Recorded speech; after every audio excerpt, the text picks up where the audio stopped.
Billy Johns in Will He Make It, the farmer out of Adairsville, Kentucky.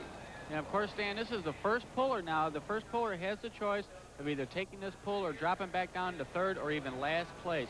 And then again, if the track officials or the sled official thinks that the sled is not weighted right, they'll bring him back again. So let's see what will happen here in this first run. He's coming out a little bit easy, and then he gets on the throttle about there. He's coming across the front end just a little bit up the air. He's doing rookie. Okay, right there, as you see, he's off to the right-hand side. He had to let off. That's going to hurt him, Stan. He was doing a lot of bouncing. And the distance, 247.53 feet, not very far down the track. And one thing he has to do here, Stan, he has to decide right there before he moves if he's going to take that run, and I believe he's going to. All right, coming up next, it's going to be the Irish challenger, Dan Walsh out of Linden Station, Wisconsin. Of course, he also runs a tractor. He's got a 4-engine tractor. This guy's got a lot of experience at pulling. He's been doing it for quite a while. Let's see how good he can do. See if he can come out and see if he can beat that. Now, he's the second puller, so he's going to have to take this run. There's no doubt about it. And he don't get to watch a whole lot of guys run, and he's doing real good so far. A little bit heavy on the front end. He can't get that front end up. It might hurt him a little bit. I don't think he's going to get the distance. Well, he did go a little bit further. Let's find out how far indeed he did go. Yes, 269.15 feet, so he's that's the difference there by about 20 feet, Rich. Yeah, well, Stan, it didn't really look that good. Looks like he didn't have quite enough tire speed on there coming down the track here at the beginning. You've taken over the lead. Looked like you might have been a little heavy on the nose. Yeah, I was a little heavy. I screwed up. The track ain't quite as good as I thought it was. I was even the wrong damn gear, so yeah, I just goofed up. It might hold up, but I doubt it. Well, next up, it's the panel van. Bad to the bone, a 1939 Dodge, the Budweiser Excalibur King, driven by John Potts out of Green Bay, Wisconsin. And one thing about this truck, it's a 1939 Dodge, like you said, but this is made out of all fiberglass. And underneath this fiberglass is 650 cubic inches of average horsepower, 1,800 horsepower to be exact. Now, he doesn't come off the line real hard. He's taking it nice and easy, going through right straight down the middle of the track. Looks like a good run. He's a little bit light on the front end right there. He's off to the right-hand side, but excellent run, Stan. Looks like he's pretty close to Dan Walsh's mark at 269.15 feet. We'll find out. Oh, he's very close. 269.8 feet for the Budweiser Excalibur King. So just a little bit behind that leader. Let's go down to Mike Goss. John, I've been told you were 7/100ths of a foot behind the leader. If you had to do it over again, what would you do? I think I'd move a little bit more weight to the rear end and maybe take off a little harder. Motor wasn't running up right the way I wanted it. A few things happening wrong. Well, so is Ron Hickson readies his sled. The decision maker, Ken Lamont, powers up the Midnight Express for his pull in just a moment. Nashville Motor Raceway, and there you see Ken Lamont pulling the Midnight Express into place. It's a bright new star who has developed a few of his own innovations, as Rich Hooser explains. When truck and tractor pulling first started, there wasn't a whole lot to do. Hook onto the sled and mash the gas. Well, things have come a long way. Right now I'm sitting behind a wheel of Ken Lamont's Midnight Express. It's two-wheel drive class. Now you get pretty busy behind this wheel.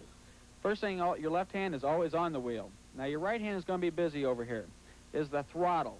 It's a hand throttle, and on this hand throttle, one of Ken's innovations, is two switches. Now these switches are going to be engaged in this position when he takes off from the sled. The first switch, which engages the clutch. Now what this does is enables the clutch to slip, so he's not getting too much traction coming off the line. Now once he gets going, he'll flip that switch and he'll lock in that clutch to get nothing but full power from the engine to the rear wheels. Now this other switch is for the rear axle. Now what he has to do here when he takes off from the line, he wants both rear axles to be locked in the same to get the same amount of horsepower at both sides. Now when he starts going down the track and starts to go over to one side a little bit, he might be going out of bounds. So what he has to do, since his front end is up in the air, is he's going to have to operate his brakes to get the vehicle to move over to the right-hand side or the left-hand side. Now what he'll do is when he flips this switch, it disengages the rear axle, so the tires will be independent on the power. Ken also has to pay attention to 2 gauges on his dashboard, his RPMs and his engine oil pressure. Now if he loses any oil pressure or he gives a little bit too much RPM, he could lose his engine. Well, Stan, Kenny Lamont does have some neat ideas on this truck. And let's see if these ideas are going to work for him. Now, these switches and stuff like we talked about, this is one thing that helps him get off the line and keep straight going down the track. Now, let's see if he can do it. 269 is the distance to beat. And if anybody's going to do it, I think Kenny can. He comes off the line a little easy there. Of course, he's got the rear end locked in place. He's got both powers going to both sides of the wheels. He's a little bit light on the front end, starting to bounce just a little bit. But he looks good right there. It's just coming up a little too high. It's hard to say, Stan. Excellent run, though. Yeah, good run for Kenny Lamont. Puts him in third place with 265.86 feet. Coming up, the defending champion, Bad Dog, driven by Mike Stowe. A little short of first place. If you had a second chance, what would you do different? Well, I'd put a little more gear in it. The tire speed wasn't quite enough for this kind of track. You know, it's the first pull of the season. Ronnie's changed his boat on his sled. The sled, the contact point on the ground isn't like we've ever run before, and it's coming off the line a lot easier. So we can run a little more tire speed. But first one of the year, we're just experimenting. We'll be all right. And here's a guy that's experimenting a little bit, Rich. He's the defending points champion in a brand new truck, Mike Stowe in Bad Dog out of Warrenton, Georgia. And of course, with this new truck this year, he's the defending national champion with his old truck. Let's see if he did this truck right. It's a new frame and it's a new body, 575 cubic inches. Well injected on alcohol. He's got the horsepower, but let's see if he's got that leverage right to pull that sled. He looks a little heavy on the front end. He's got it wide open, though, Stan. It doesn't look real good. He's coming off to the side a little bit, and then he gets the front end up right there, but it's a little too late. I think it might be a little bit short of what the lead distance is. Yes, 256.17 feet, not good enough. And we can see right off the line here. Didn't come off real strong, but he is at full throttle there, about 75 feet. He's starting to get the momentum up, but he just didn't have it. All right, let's go down to Trackside with Mike Goss, and he's got Mike Stowe. Mike, first run with your new vehicle here. What do you think? Well, it lacked a little to be desired. It wasn't too bad. I think I got my weight pretty close. There's a lot of people that really give me a lot of help on this.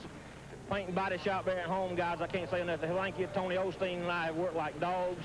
We got more sleep last night than we've had in 5 days, but all in all, I'm real satisfied. When we get through with it, it's going to look real good. And I see the frame's not gone, so it's still going to be pretty competitive. It'll be okay. Mike, you feel any pressure being the defending points champion? Sure you do. Everybody's here. Everybody's at you. Everybody's gunning for you. Everybody's hoping and praying I made a mistake by changing the truck, but I think we're okay. Now, here's a guy that's going to be doing a little bit of gunning, one of the most beautiful two-wheelers in the sport, Art Hathaway in Honkin' Donkey out of Washington, Pennsylvania. He's got it best, 269.15 feet.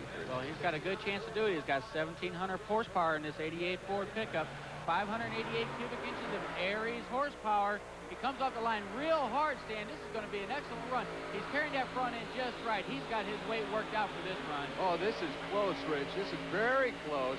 He could be very close to taking over that lead. We'll find it, and he does, not by much, 269.79 feet. Honkin' Donkey, Art Hathaway. And he did it right from the beginning. As you can see, he came out real hard. His front end's just bouncing a little bit. That means he's got his weight right. And as soon as it comes off the ground, he's got a perfect run. Well, I think Mike Goss has got Art Hathaway down at Trackside. Art, you've taken the lead by just fractions of a foot. You think you can hang on to it? Well, I doubt that stands up, but we're satisfied to be right there after what's pulled.